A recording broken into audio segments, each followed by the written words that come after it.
माँ तू सबसे प्यारी है, माँ तू जग में न्यारी है।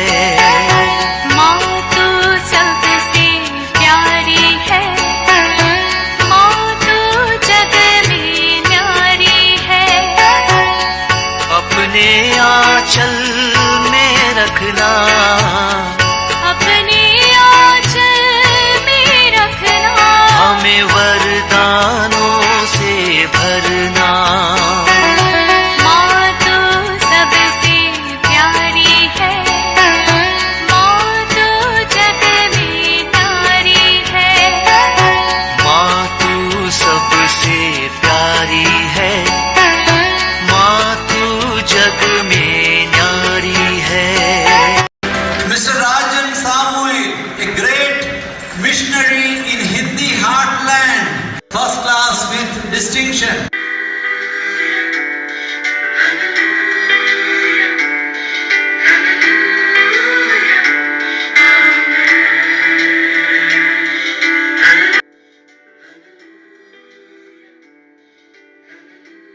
पिता, पुत्र और पवित्र आत्मा के नाम पर आमीन। आप सबों को जय यीशु। आज एक और सवाल का जवाब मैं देना चाहता हूं। कल के क्लास में हम लोगों ने काइन का पत्नी कौन है इसके विषय में मनन चिंतन किया। उसी प्रकार कादिली कलीसिया के ऊपर, उनके शिक्षा के ऊपर और माता मरियम के ऊपर अटैक करने के लिए माता मरियम के अन्य बच्चों के विषय में बार बार बताने वाला इस विषय में मेरे विचार में कम से कम 8-10 क्लास तो मैं हमारे इस YouTube चैनल में ले चुका हूं। लेकिन हो सकता है नए नए लोगों का टिप्पणी हो, उस टिप्पणी का जवाब मैं फिर से देना चाहूंगा। मत्ती का सुसमाचार अध्याय 13 वाक्य 55-56 में जो लिखा हुआ बात है। Matthew chapter 13 verse 55-56। क्या यह बड़ई का बेटा नहीं? क्या मरियम इसकी मां नहीं? क्या यूसुफ, याकूब, सिमोन और यूदस इसके भाई नहीं? क्या इसकी सब बहनें हमारे बीच नहीं रहती? ईसा मसीह का गांव नासरत के लोग ईसा मसीह के कार्यकलापों को देखकर, उनके टीचिंग को देखकर अचंभे में पड़ करके सवाल करते हैं, हमारे गांव के उस बड़े जोसेफ का बेटा नहीं है ये? इनका भाई याकूब, योसेफ, सिमोन और यूदस, देखो यहां 4 भाइयों का नाम लिखा है और वाक्य 56 में लिखा है इनके बहनें। इसका मतलब एक से ज्यादा अनेकों बहनें भी हैं। 4 भाई का नाम लिखा है तो 4 बहनों भी ले लो।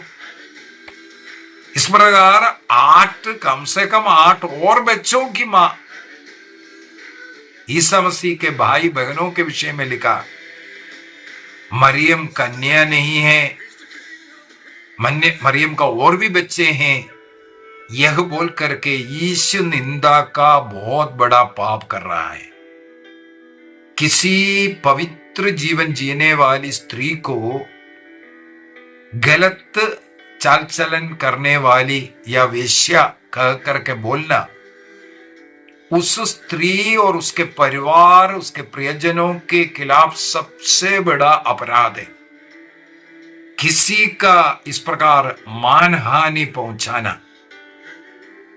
तो ये लोग जो ईसा मसीह के और भी भाई बहने, माता मरियम और भी प्रसव किया, ये बोल करके जो दावा कर रहा है, टीचिंग कर रहा है, केवल वो माता मरियम के विरुद्ध नहीं बल्कि ईश्वर के विरुद्ध भी, पूरे क्रिस्तीय विश्वासियों के विरुद्ध झूठी शिक्षा देने वाले शैतान हैं, उनके संतान हैं।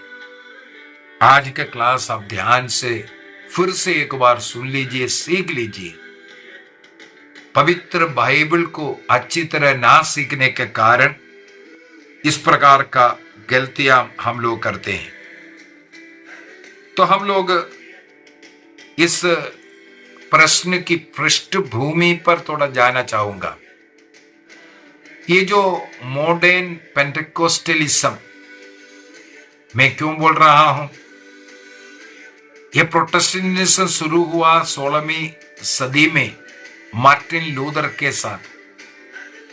चाहे वो मार्टिन लूथर हो, चाहे उनके साथ अन्य जो कार्य करने वाले लोग, वे सब उस समय पर साफ साफ स्वीकार करते थे कि माता मरियम जीवन के अंत तक कन्या रही।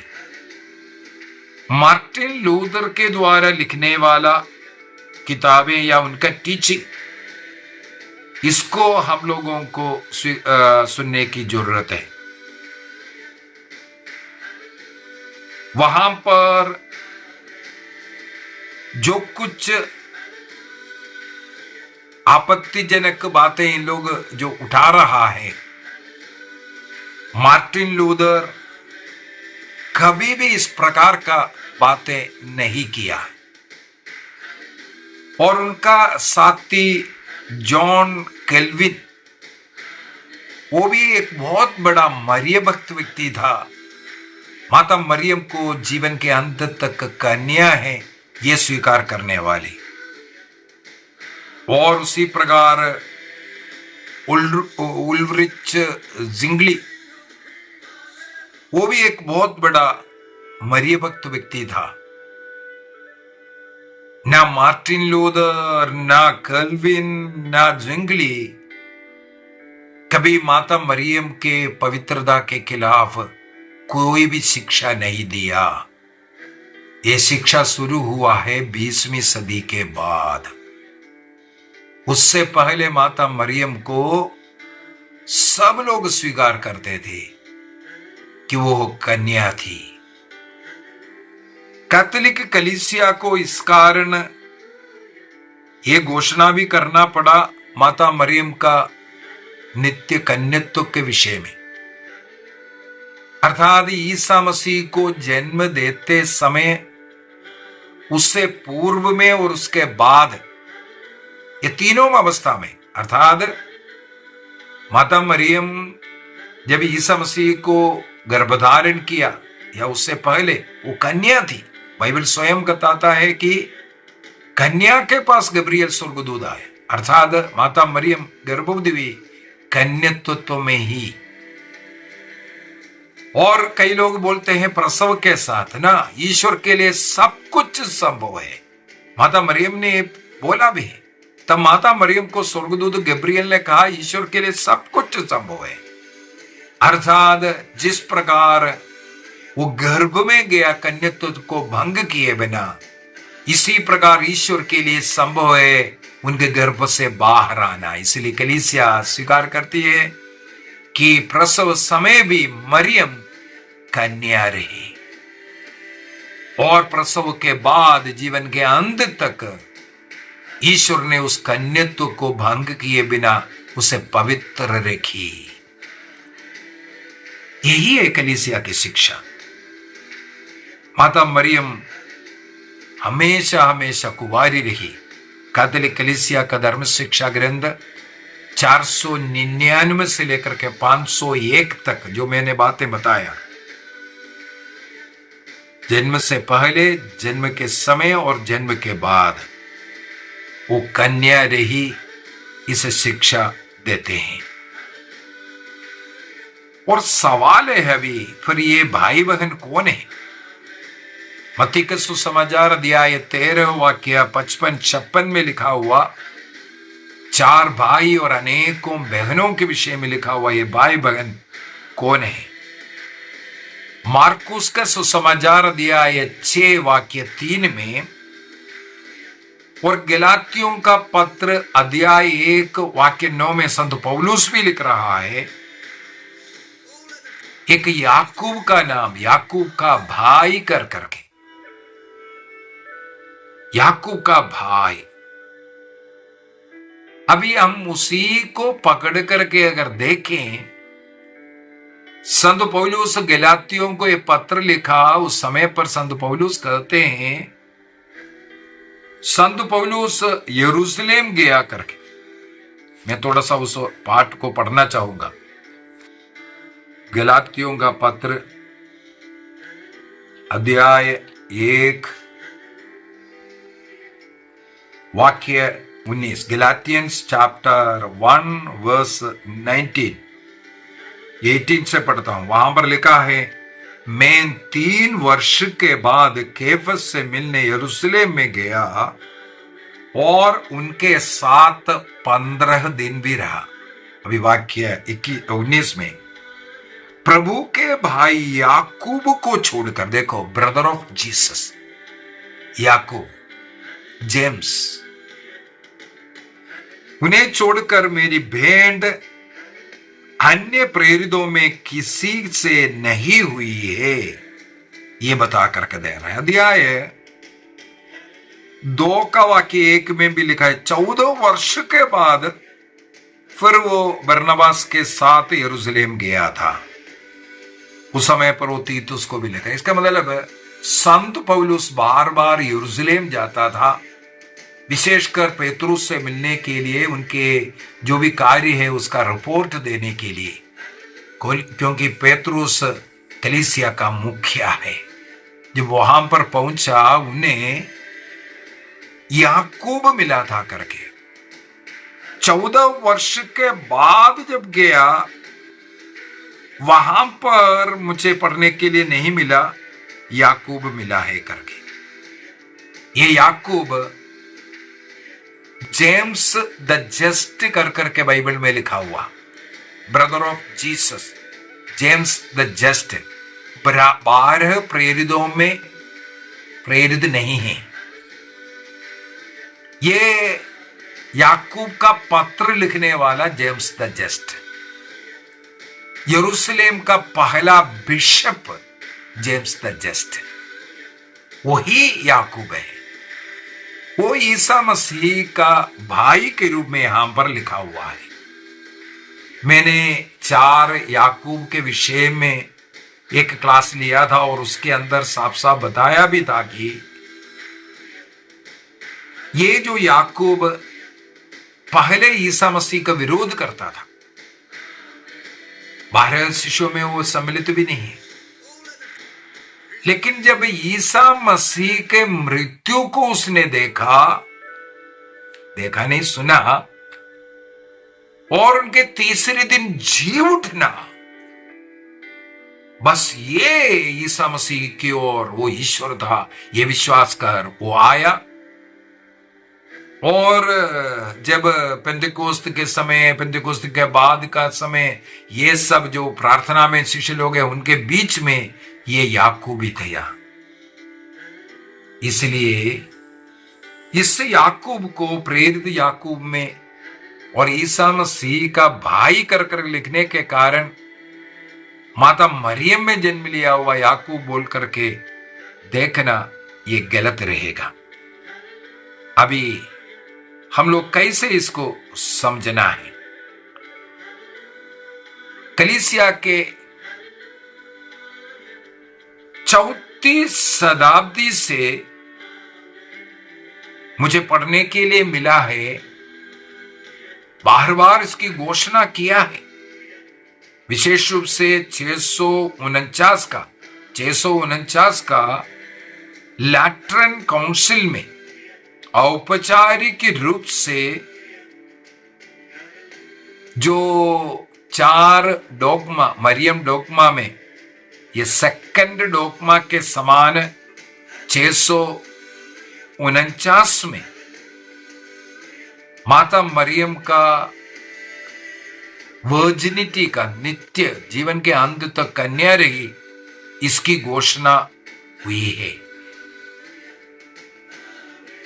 क्योंकि जैसे मैंने बोला है, माता मरियम का जन्म से लेकर के अंत तक वो कन्या थी, गर्भधारण के पहले, गर्भधारण और प्रसव के समय और उसके बाद भी वो कन्या रही करके कैटेकिज्म इसलिए सिखाते हैं। लेकिन कई लोग, ये जो आधुनिक पेंटेकोस्टल लोग, मैं बोलूंगा 20वीं सदी के बाद, वचन को ना समझने के कारण, व्यक्तिगत व्याख्या के कारण, जो ट्रेडिशनली जो सिखा करके आया है, सीख करके आया है, आदिम काल से जो कलीसिया विश्वास करती आए है, उसका विरोध करने के लिए ये ग्रुप माता मरियम का संतान के रूप में यहां पर लिखा हुआ इन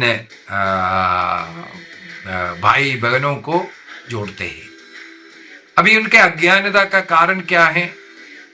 ये बाइबल नया विधान मूल भाषा में जो लिखा है वो ग्रीक भाषा में, यूनानी भाषा में इस लिखा है, और उस मूल ग्रीक भाषा में यहां पर इस्तेमाल करने वाला शब्द है, ये जो भाई, इसके लिए अडल्फोस शब्द को इस्तेमाल किया, अडल्फोस। अभी ये अडल्फोस लिखने का पीछे का कारण, पुराना विधान हिब्रू भाषा में लिखा है, हिब्रू भाषा में पुराना विधान, और नया विधान यूनानी भाषा में, ग्रीक भाषा में। और ईसा मसीह के समय पर ईसा मसीह और वहां के लोगों का जो बात करने का जो भाषा है वो है अरामी भाषा। आजकल का हम लोग बोल सकता है जो सिरियक लैंग्वेज, उससे मिलता जुलता है। अभी पुराना हिब्रू या अरामी भाषा में बहुत ही कम वर्ड्स है, वाक्य है। किसी भी एक शब्द को अनेकों अर्थों में इस्तेमाल करता है। मुझे पढ़ने के लिए मिला, दुनिया में सबसे कम शब्द उपयोग करने वाला लैंग्वेज है हिब्रू लैंग्वेज। इसके बाद ग्रीक भी ऐसे ही है। अभी हिब्रू भाषा में इस भाई शब्द के लिए इस्तेमाल करने वाला एक शब्द है अख। उसका मतलब है भाई। सहा भाई के लिए भी, चचेरे भाइयों के लिए भी, जो क्लोज रिलेटिव्स के लिए भी, सब इस अक एक शब्द को इस्तेमाल करते हैं। लेकिन लोग बातें करते वक्त उनको समझ में आता है ये जो अख, ये भाई कौन है करके। अभी इसे अख भाषा जो वाक्य जो शब्द है उसी को, क्योंकि पुराने विधान में कई जगहों पर मूसा अपने भाइयों के लिए, अपने सहाबाई नहीं, रिश्तेदार, चचेरा भाई, उन लोगों के लिए भी अक पद को इस्तेमाल किया। एक और उदाहरण है, अब्राहम अपने भाई का पुत्र है। लोत के लिए भी इस्तेमाल करने वाला शब्द है इस अक। अर्थात हिब्रू भाषा में सहाबाई हो या भाई का बच्चे हुए जैसा रिलेशन में है, उन लोगों के लिए इस्तेमाल करने वाला एक शब्द है अक। उस अक से अडोल्फाई शब्द को ग्रीक भाषा में भाई के लिए पवित्र बाइबल में लिखा। अभी मुझे पढ़ने के लिए ये भी मिला है, अपने चचेरा भाइयों के लिए एक और दूसरा शब्द भी है, अनेप्सोसिस। इस अनप्सियोस शब्द को यहां पर इस्तेमाल नहीं किया। क्या कारण है? हिब्रू भाषा में, हिब्रू बाइबल के अंदर यही शब्द इस्तेमाल किया है। अगर हिब्रू शब्द से, उस शब्द से अगर ग्रीक में ट्रांसलेट किया, वहां पर अदल्फोस शब्द ही इस्तेमाल किया है। मेरे विचार में आप समझ रहे हैं। इसका मतलब सहाभाई होना, सहाभाई भी हो सकता है, सहाभाई होना भी जरूरी नहीं है। पुराने विधान में इसका प्रमाण हम लोगों को मिलता है उत्पत्ति ग्रंथ अध्याय 13:8 लोत के विषय में, 14 वाक्य 14 में, वाक्य 16 में सब हम लोगों को, लोत को, अब्राहम अपना भाई, यही शब्द को इस्तेमाल किया है। इसलिए इस प्रकार का ट्रांसलेशन किया। साथ ही साथ लेवी ग्रंथ अध्याय 10:4 के अंदर भी मूसा अपने चचेरे भाइयों को ये भाई कहने के लिए ये शब्द को ही इस्तेमाल किया। अर्थात उसको अगर यूनानी भाषा में ट्रांसलेट करेंगे तो अडल्फोस शब्द का इस्तेमाल करेंगे। अब ये भाई क्यों इस्तेमाल किया वो मैंने समझाया। अभी हम लोगों को बाइबल में देखना है, ये 4 भाई और बहनें, कई बहनें हैं, क्या सचमुच में माता मरियम का है? माता मरियम को यीशु के अलावा कुछ और बच्चे भी हुए क्या?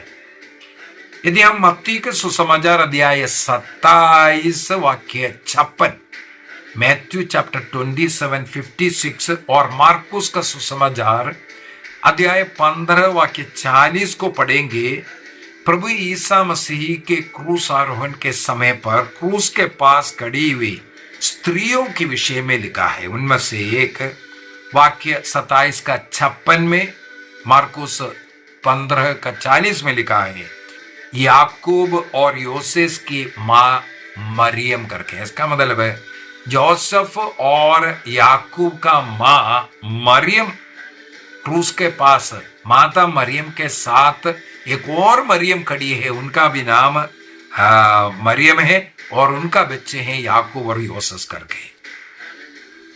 इसका मतलब माता मरियम के अलावा एक दूसरी मरियम क्रूस के पास खड़ी है और उसका पुत्र लोग है ये जोसेफ और याकूब, जिन 4 बच्चों का नाम लिखा गया है।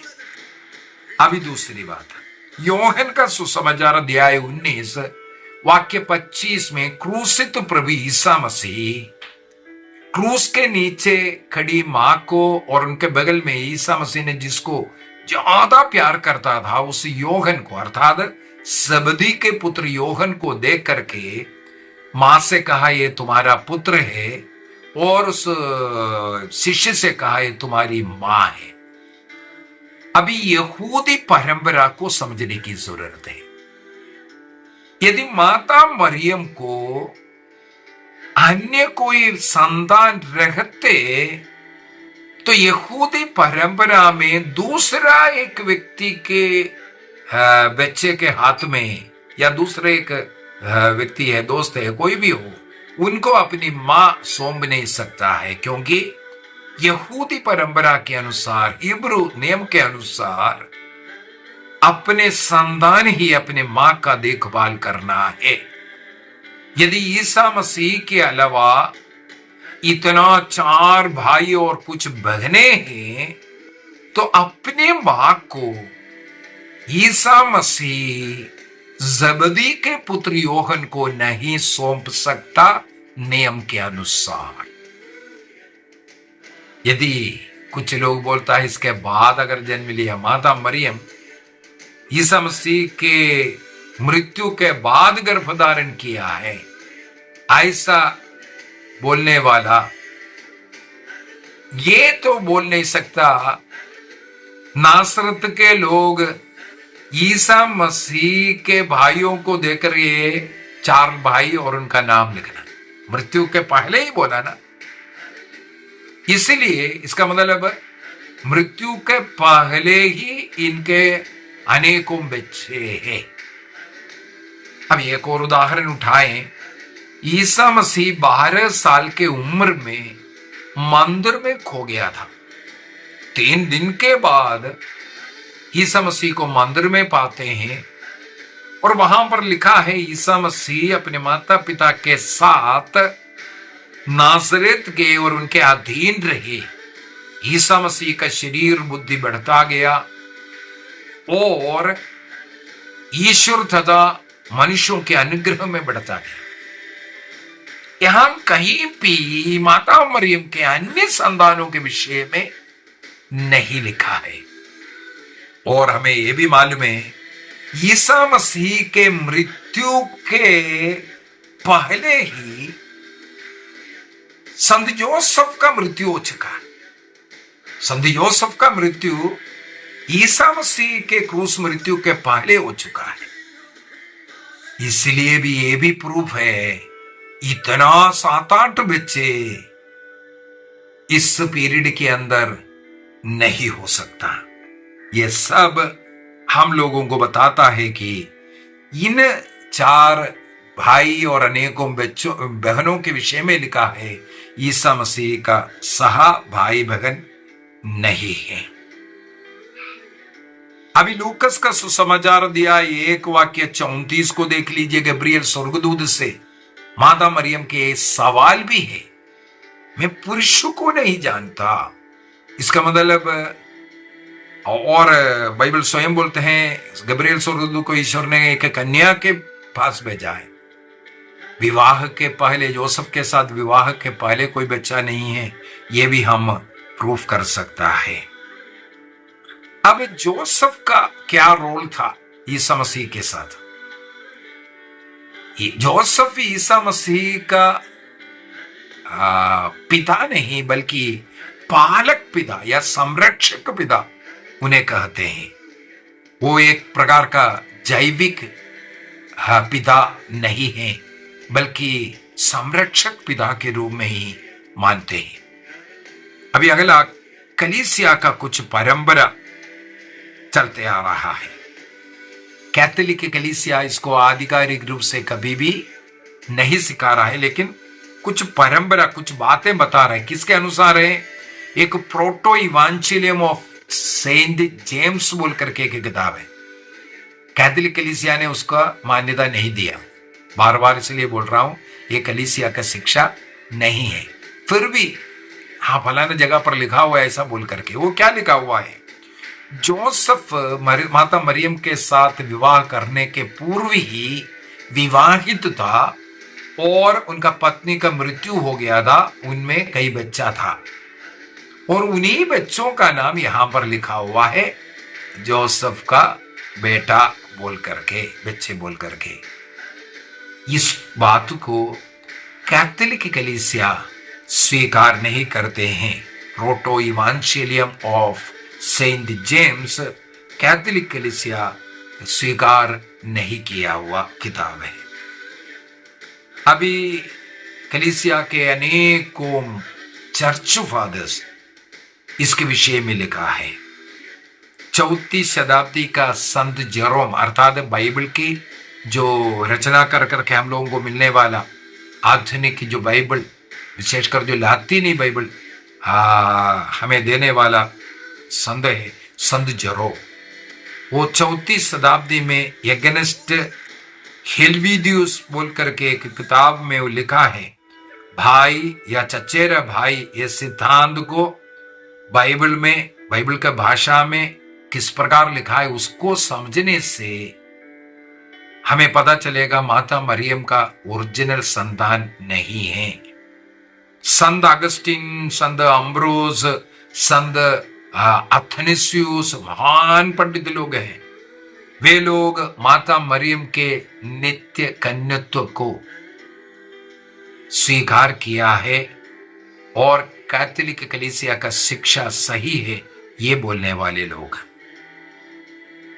जैसे मैंने बोला है, मार्टिन लूथर हो या जॉन केल्विन हो या जिंगली हो, ये जो प्रोटेस्टेंट चर्चेस जो शुरू करने वाले इन्हीं लोग, ये लोग माता मरियम का भक्त थे। माता मरियम को हमेशा कन्या के रूप में ही ये लोग स्वीकार करते। इसका मतलब इनके बाद में 20वीं सदी आकर के इस प्रकार का झूठी शिक्षा शुरू किया है।